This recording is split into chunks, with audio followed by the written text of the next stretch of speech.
thank you so much for coming over for this interview. Well, thank you, Tomer. I appreciate the opportunity. Okay, let me introduce you. You are the co-founder of a business and consulting and accounting firm in Linwood, Washington. You provide consultation for construction accounting and for how to grow and thrive in a construction business. You've also actually been a master plumber for many years and also opened and sold and opened and sold and opened and sold several construction companies. And you are the master guru of all the accounting software, QuickBooks, Intuit, Xero, the works. So I just want to thank you for coming here with us to share your wisdom and experience. Well, Tomer, I appreciate the opportunity. It's a pleasure to be here.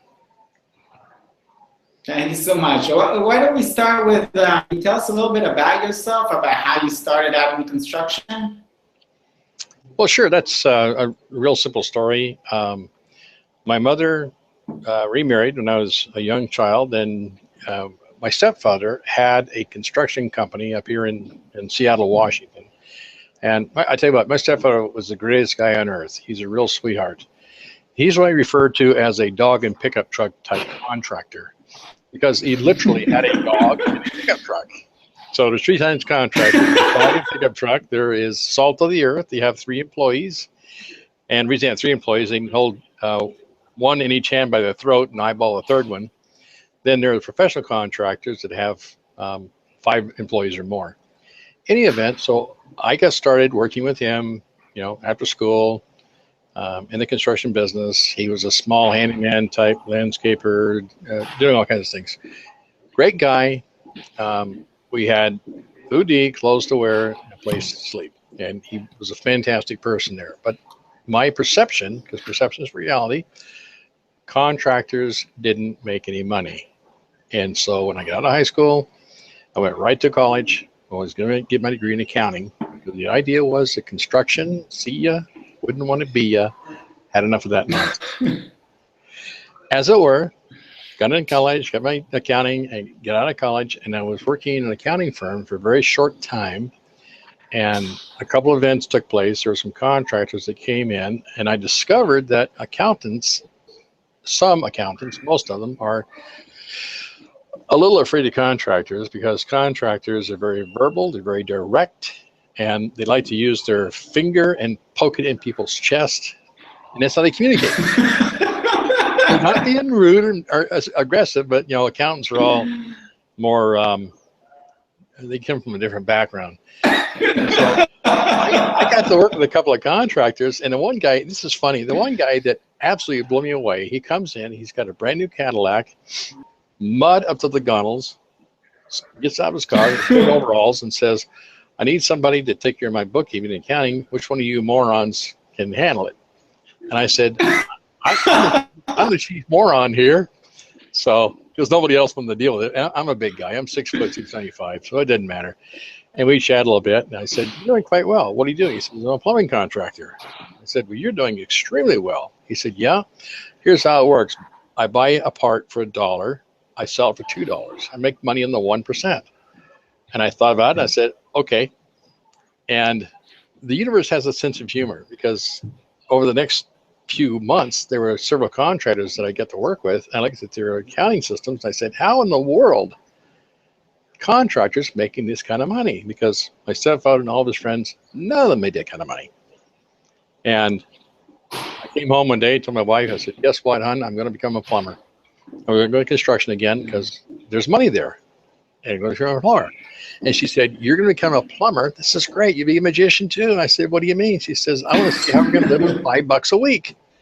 You have no mechanical aptitude. And I said, it doesn't matter, because, I'll get an apprenticeship somewhere, and I'll serve the apprenticeship. And this is back in the 70s and, late 70s. And so I went to the library, and I checked out a lot of books and got white papers, and I actually learned plumbing out of a book, which is so funny, because my journeyman would show me how to do things would be worthless. I'd read out the book, understand it, do the equations and the hydraulics, pneumatics, and, it made sense. So we did quite well. I passed the master plumbing license exam, and I really got, no disrespect, but I'm the kind of person that I'm not very employable. So after a while, I get tired of the lack of organization. And so I told Sherry, I said, I'm going to start a little business here. So we started a little business doing some handyman work and built some decks and that sort of thing, and finished off some basements and homes. And I started a little business at the same time, you know, doing a little plumbing, service repair work, that sort of thing. And it worked out well. And all of a sudden somebody came by and said, that's a nice little business. Would you like to sell it? I said, no. Well, how about this amount of money? I said, well, maybe. And well, how about this amount of money? I said, okay. And we sold it. And I started another one. And I repeated this process several times. Well, I enjoyed it immensely because I enjoyed in construction, and I worked with a lot of other contractors, you know, so I've, for electrical, I did a little bit of electrical. I'm not an electrician by any means, but I helped on a few sites. So I know how to bend pipe and pull wire, but I don't know anything beyond that. Once the juice gets turned on, I'm out of there. I'm gone. I'm afraid of it. But nevertheless, you know, I've done a little bit of that. I've rolled trusses. I've walked the beams, the whole 9 yards. My skill, though, is in developing construction businesses. And so about 1990s, late 80s, there was a program we were using, was go nameless, but it was like $65,000 and $500 a month. And this other program came along, which I thought was a virus or some kind of a joke, called QuickBooks in 1991. And I actually bought it. You know, I think this is kind of funny, and used it, and I ran the two programs side by side on two different computers. And QuickBooks did almost everything that the other program did. And so I switched to QuickBooks in my own business. About that time in 91, I had some of my competitors, friendly competitors, saying, gosh, Randall, you seem to know what you're doing. Can you help me with some bookkeeping? And I'd say, well, I guess, you know, for a couple bucks. It was really inexpensive. Well, that led to more clients. And about the year 2000, we had our last business. It was plumbing service repair. We had 27 employees and 7 trucks, and we're doing a nice volume. And I had it running on a system. I use lots of systems. I'm a big fan of Michael Gerber and other gurus. Any event, it became obvious, Tomer, that I was almost in competition with some of my clients, which didn't make sense. And so I put the business up for sale. We sold it in 2000, and at that point we started working the accounting business a little more heavily, and it kind of ran itself because it was small. About 2003, that neck of the woods, one a contractor out of California, builder, home builder, asked if we could do his accounting. I said, no, we only work in the Northwest. We only work in Western Washington, because, you know, we're blind and stupid, and we can't think. We can't see opportunity even when it's staring us in the face. So, yeah, you gotta love it. You know what I mean? So I said, okay. He said, look, I got to come out there and I'll fly up there and convince you. I can bring a crowbar and a hammer. And we can work things out. I said, okay, well, I'll do some research and we'll figure it out. So it was 2003. I think it was 2003. We actually got it was called a remote server. It's pretty new at the time. And the key is it's what's called an Intuit approved commercial hosting service, and really buggy, but it allowed us to help this guy in California. So now we have the QuickBooks desktop on a remote, which is now a web server, and he can access it in California. I can access it up here. And we started did something really stupid, you know, early to bed, early to rise, know your numbers and advertise. And so we started advertising, and we've got a lot of clients, all 50 states. We've got clients all across the country that we do their bookkeeping for, and I do a lot of training, that sort of thing. So that's how I got started. Wow, that is quite a journey. Can you touch upon, you mentioned that you got really good at building businesses. Like your wife said, I don't know about your hands. You said it's fine because I know how to build a business. Can you elaborate on that? What's the difference between learning how to be an electrician, plumber, whatever it is, and then to learn how to actually thrive in a business, how to build a business, how to succeed in business? What else do I have to add there after I've learned my trade? Really simple. There's a phrase that I've coined. I call it MAP, M-A-P, versus PAM, P-A-M. Most contractors come from the trades. So the plumber became a plumbing contractor, electrician became an electrical contractor, etc. So most contractors, what they do is what they understand. It's called a paradigm. It's my view of the world. So let's say, for example, I'm a remodel carpenter, and I start my business. What do I understand about business? Well, every day I show up and I do production. If I'm an electrician, I bend a pipe, I pull a wire. If I'm a plumber, I dig ditches, and drill holes, I pull pipe. If I'm a carpenter, I cut lumber and nail it together. And so I understand production because that's my frame of reference.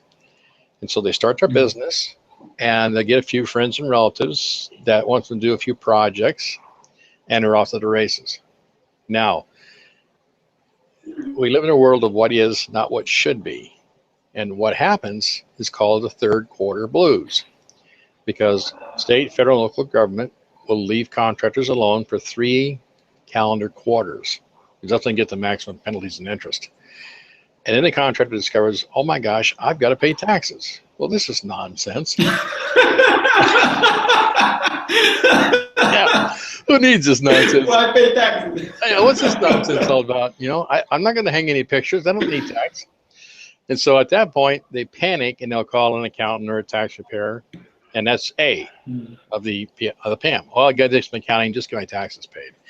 Then once they've run through all their friends and relatives and their bank account, then they start thinking about the M word, which is kind of a foul word. It's called marketing.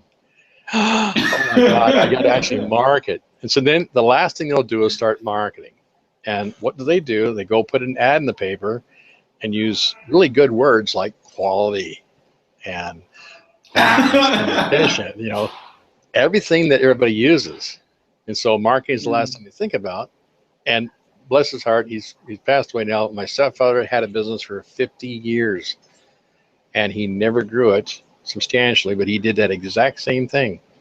Now, what I did was, when it came time to start my business, I did a lot of research, and I reversed that.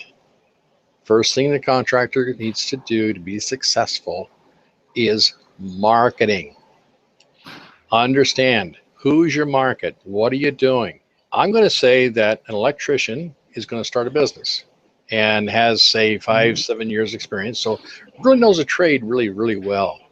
Now, in electrical, for example, or plumbing or anything else, there are varieties of demographics and psychographics. So let's look at the electrician, and he says, you know what? I am really good at new construction homes. I love that work. I understand it inside and out, backwards and forwards. And so that person may want to go and open a business that does new construction electrical. Now, new construction electrical, let's get a little deeper and let's say, I can work on what's called tract homes. I can work multifamily, or maybe I want to work high-end residential, maybe like commercial restaurants. And so identify the sub-niche and keep identifying those niches, the things that the contractor likes doing, and that's the business to go into. Now, when we first started, because my background was in plumbing, was multifamily and commercial. Yeah, guess what? We did multifamily and commercial. So the first key is MAP, M-A-P, marketing, then accounting, then production. So marketing is understanding what they want to do, delve into the sub-niche, and do some research in their area, because most contractors are effective. Now, I look at hundreds, thousands of QuickBooks files, and I know for a fact, live in a world of what is, I know for a fact that contractors that make a lot of money, it's not about high volume and sales, it's about what goes in Hip National Bank. They keep within a driving distance of their office of no more than 30 minutes, preferably 15. So they decide, if they put a dot on the Google map, draw out 15 and in 20 minutes and in 30 minutes, and I say that is your geographic area. Now, within that area, what do you want to do? as new construction, as remodel, as a service. And we start delving down to it. And I have a lot of contractors that do quite well once they understand where their niche is. If they understand their niche and what they want to do, then there's a book called Good to Great, the 3 circles. So there's an intersection between what I'm good at, what people will want to have, and what they'll pay for. And that intersection, those 3 things, what I'm good at, what people want to pay for, and what they want, that's what we focus on. So then the next step is the contractor, if he's smart, now he's got his market figured out, get a website, get some basic marketing collateral. There's lots of people out there that market. But get that figured out. And then this is the part that separates the highly successful contractors from everybody else. There's a technique that I'm going to share with you, but you've got to keep it secret. You can't tell any more than 100,000 of your closest friends. And they can tell 100,000 of their closest friends. We got to keep this a secret. This one secret, this involves marketing, okay? I know because I've done it, and I taught my crews how to do this. It's powerful. I call it 6-pack marketing. It never, ever fails. And I discovered it by accident when I sent a crew into a neighborhood here. It's called Sand Point. It's kind of a upper middle class neighborhood in the Seattle area. And we were doing some work at this person's house. We were replacing all the piping. It was all galvanized, putting new copper tubing in. And it's a nice neighborhood. And I thought, our trucks are fairly large. They're big as Susie trucks. And so I thought, man, I don't need problems with the neighbors. And so I took my business card and I went to the 3 neighbors on each side of where we were working at, introduced myself and said, we're doing some work in this person's house, and I'll make sure that we have like 2 trucks in the area. We'll be careful not to block anybody's driveway or cause any problems, but if you have any concerns, please let me know. And then I went across the street and I took 6 business cards, and same thing, I knocked on the doors and I said, I'm just telling you, we're doing some work over here, and I'll make sure that you're not disturbing anybody. And it was so funny because the neighbors would start coming over and say, what are you doing? I said, well, I'm replacing all the piping because it's old and corroded. Oh, but that's expensive. I said, not really. But let me ask you this. Do you ever do the dance in the shower, the nude dance? What? Do you ever do the dance? What do you mean? I said, well, you're in the shower and somebody flushes the toilet and all of a sudden you start dancing and screaming. Yeah. I said, well, that's what we do. We fix that. Really? I said, yeah, we fix that. And I said, I can prove it. Would you like to know how? I said, yeah, sure. Have you ever stayed in a hotel? Motel 6, the W, any hotel, doesn't matter. The cheapest, most expensive hotel. Yeah. Have you got up in the morning with everybody else and everybody showered at one time? And until I got flushed. Yeah. And you never did the dance. She had never thought of that. And we actually had a crew in that spot, and they stayed there all summer, almost 4 months, because they keep going down the road, back and forth and across the street. It was nuts. So it's 6-pack marketing. And obviously I like to eat. So right there in the middle of that situation, I thought, hey, this is a market opportunity. It's hot. And the neighbors got the noise here a little bit, and we had a block party. And I said, look, boys and girls, I said, this is just who I am. So I'll provide the steaks and the potatoes and lots of stuff. Everybody likes to barbecue. But I provided the soda pops and all the drinks and chips. And we had a big block party. And of course, gosh darn it, everybody got a T-shirt with our company name on it. Wouldn't you know that? And we stayed there for darn it all. And we stayed there for a long time. I mean, for 4 months we were there. It was just nuts. And so I taught my plumbing foreman. I said, when you go do a service call, replacing a toilet or a sink or a faucet, take that 6-pack and go talk to the people and say, hey, I'm doing some work over here. And if there's any problems, we're going to turn the water off on their house. And if it affects you, I want to know right away. Tell them it's not going to affect them. We all know that. But what would happen is what are you doing over there? Well, we're replacing a blah, blah, blah. And hey, you're your house is about the same age. Yeah, it is. And my faucet's really slow. Oh, that's terrible. So it's back marketing. So marketing is number one, right? Know what you want to do and then market it. Number two is the accounting. So we tell our contractors, even if they just first get started, it's really inexpensive. Let us set the QuickBooks and get it ready to rock and roll. Because as they do invoices, we just picked up an electrical contractor here locally, and he's doing really well. He's actually following directions about six-pack marketing, a bunch of other stuff we do. And he's all excited, and he writes an email this morning and says, oh my gosh, my business is taking off, and some of my friends aren't doing so well. Maybe they should talk to you. And I said, yeah, have them give me a call. But, who knows? Any event, so marketing, then the accounting, because in the accounting, I know what to look for. And our QuickBooks, we have a template that I started in 1995.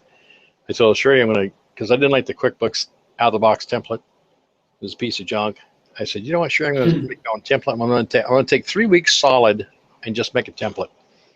Well, now this is 2016, and it's almost done.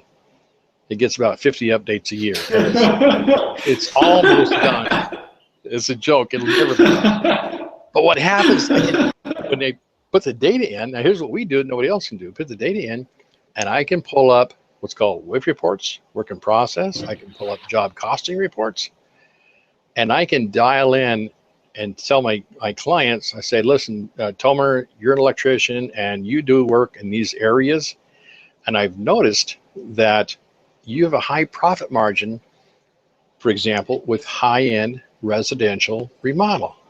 I don't know why, but you do. And I think you might want to focus more of your efforts on that and less of your efforts on rewiring swimming pools. And all we do is just keep watching the numbers. And I call you up, we chat a few minutes. I said, Tomer, I found that you've also got a niche for some reason in restaurants. I don't know what's going on here, but you're making good money there. And Tomer, stay away from the apartment house service repair. It's eating you alive. I don't know why, it just is. And so that's what we do. We use the accounting to find out where the money is being made. And I have electricians, plumbers, general contract, home builders, home remodelers. I've got remodelers that are actually in competition with each other. And one remodeler will do fantastic in high-end residential neighborhoods. And he'll lose everything in the middle-income neighborhood. And I've got other contractors that do fantastic in middle income and they lose it in high income.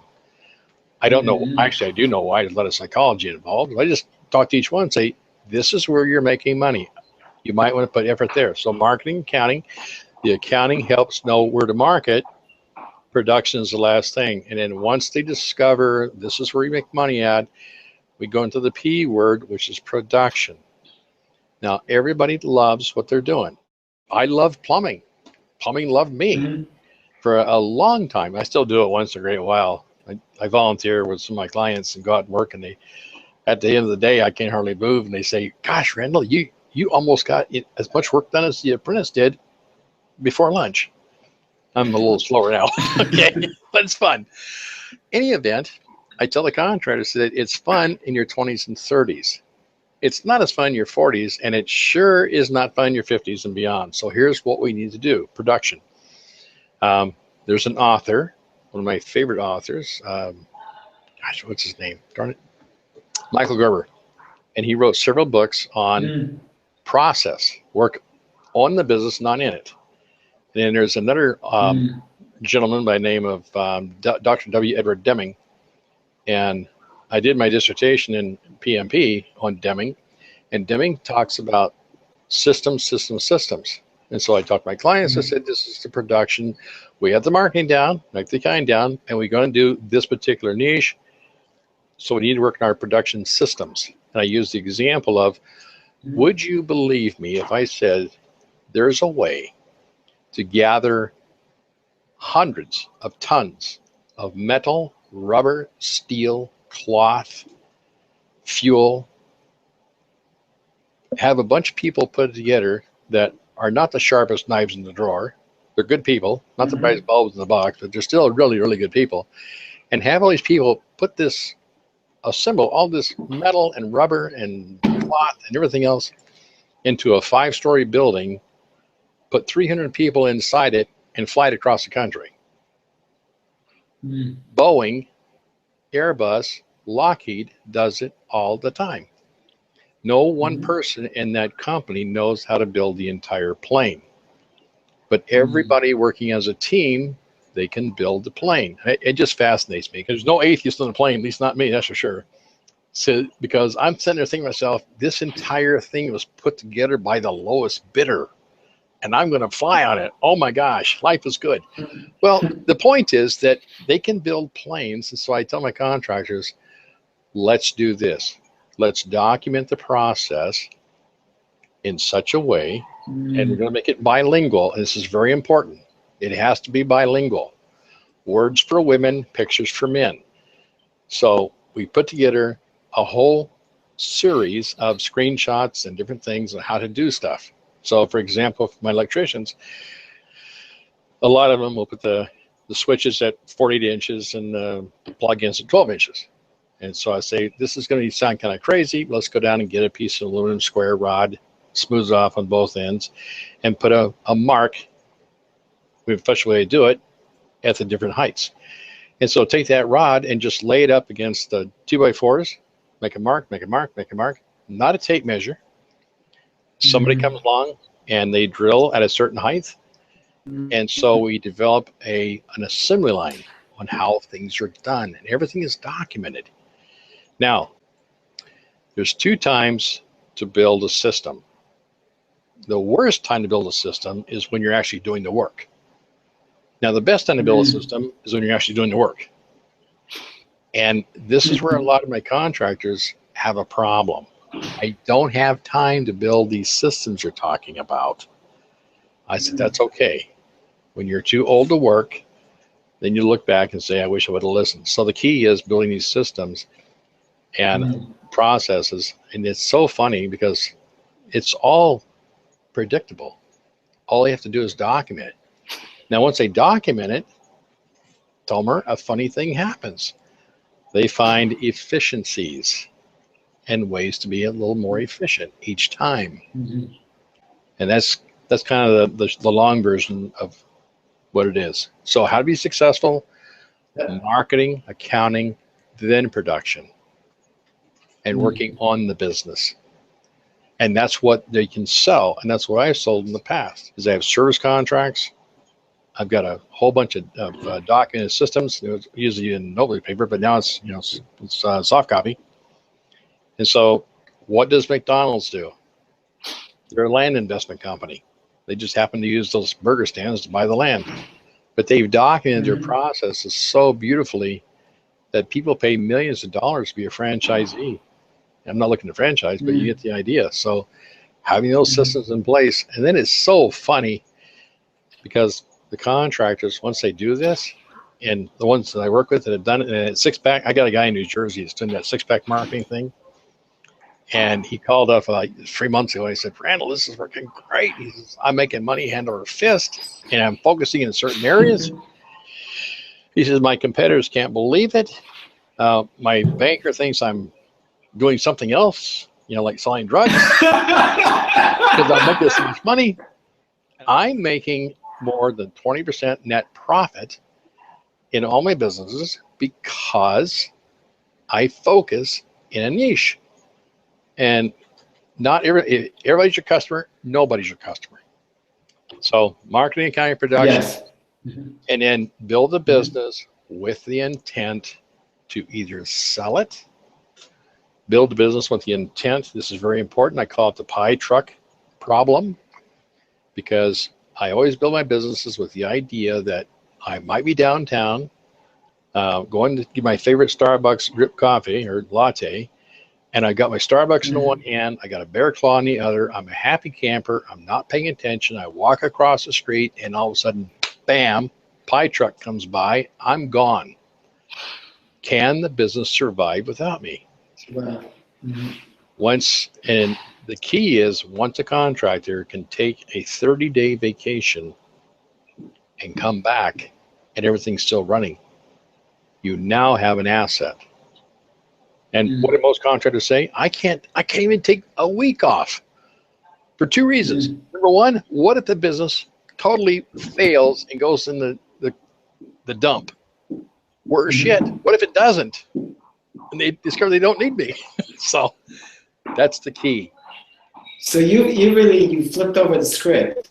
Whereas usually a tradesman, he learns his trade, he learns how to produce, and then he opens a business backwards. He does, first he's producing all over the place, and then he realizes he doesn't have customers, and then IRS comes along, or the federal or state, whatever it is, he starts hustling to get the taxes right. And you flipped it all upside down. He's saying, no, if you want to build a successful business, here are the steps. You start with marketing because you need customers. No customers, no business. That's right. Your accounting straight because it makes everything easier, and that's the difference between actually making money or just spinning the wheels like a hamster.